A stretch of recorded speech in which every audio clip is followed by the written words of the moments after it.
Claire, une jeune femme passionnée par le paranormal, avait entendu parler d'un mystérieux endroit. D'après la rumeur, elle a pour nom la Maison des Murmures.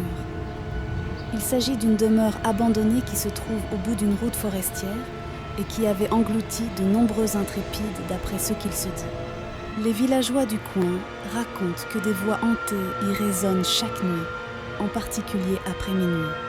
D'après ces derniers, elle réclame vengeance. Décidée à percer ce mystère, Claire se prépara méticuleusement et s'y rendit avec son équipement de chasseuse de fantômes. Une fois arrivée à destination, elle remarqua que la vieille habitation est sombre et menaçante. Elle semblait absorber la lumière du jour. En y entrant, Claire sentit immédiatement un froid glacial envahir son corps. Les murs semblaient respirer, émettant des murmures étouffés qui se mêlaient aux gémissements du vent. Néanmoins, l'investigation suivit son cours. Toiles d'araignée, pièces détériorées, ainsi que de vieux meubles. Tout semblait être une vieille bâtisse classique. Elle contempla l'état du toit détruit par le temps, puis prit conscience que le vent qui le traversa émettait un son particulier, comme similaire à des cris. Curieux, se dit-elle, puis sortit de nulle part. Un son de carillon. Elle regarda sa montre. Il est minuit. Soudainement, la maison prit une autre apparence. Elle devint malsaine. Les murmures devinrent des cris terrifiants. Une force invisible fit claquer les portes et les fenêtres. Mais notre aventurière, déterminée, suivit les voies qui la guidèrent vers une chambre située à l'étage. Elle entra précipitamment dans pièce. Là, elle découvrit une chambre austère. Mais quelque chose attira son attention. Un bouquin et une plume, posés sur un bureau poussiéreux. Claire vit une écriture aux couleurs argentées inscrite sur la couverture. Le journal de Dame Éléonore. Elle s'empressa de l'ouvrir sans penser aux conséquences. Il y racontait des événements atroces survenus dans cette maison. Dame Éléonore y décrivait comment elle et ses enfants avaient été torturés, puis tués par son mari, devenu fou. D'après ce que dit le journal, Dame Éléonore a inscrit ses dernières lignes avant de mourir. Moi, Dame Éléonore, je pleure de tristesse la disparition de mes enfants, je pleure de haine la folie de mon mari. Je le maudis, tout comme je maudis cette maison. Je réclame une vengeance pour mes enfants. Et toi qui me lis, toi qui m'écoutes, prépare-toi. Notre héroïne est tétanisée. Notre chasseuse de fantômes lut le journal de bout en bout, en faisant la liaison entre la rumeur et le journal. Claire comprit que les enfants de Dame Éléonore ont été piégés, réclament vengeance et rédemption.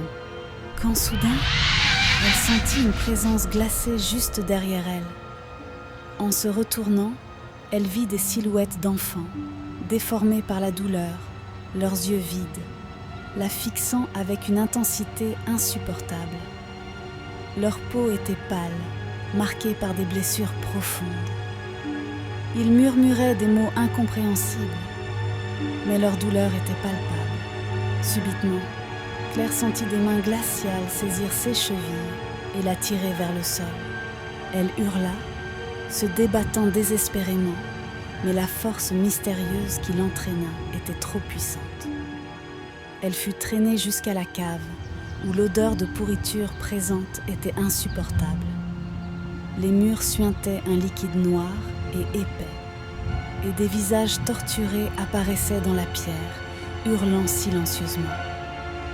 Au centre de la cave, elle découvrit un cercle de pierres noires entourant une vieille poupée en porcelaine et au visage terrifiant. Le regard de celle-ci fixé sur elle. La poupée semblait être le noyau de la malédiction. Claire se dit que pour libérer les âmes, elle devait détruire ce totem maléfique. Mais alors qu'elle tenta de s'approcher, les esprits commencèrent à l'attaquer, leurs mains fantomatiques traversant son corps, causant une douleur atroce. Notre héroïne, à bout de force, utilisa un ancien rituel qu'elle avait appris au cours de ses recherches. Elle commença à réciter des incantations en latin, implorant les esprits de trouver la paix. La douleur devint insupportable, mais elle continua, déterminée à mettre fin à cette horreur. Alors que sa voix faiblissait, une lumière éblouissante émana de la poupée, suivie d'un cri strident. Les esprits disparurent progressivement, libérés de leur tourment.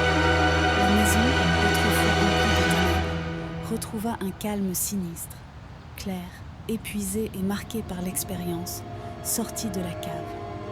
Mais en sortant de la maison, elle remarqua une chose étrange. La poupée était maintenant accrochée à son sac, yeux brillants d'une lueur malveillante.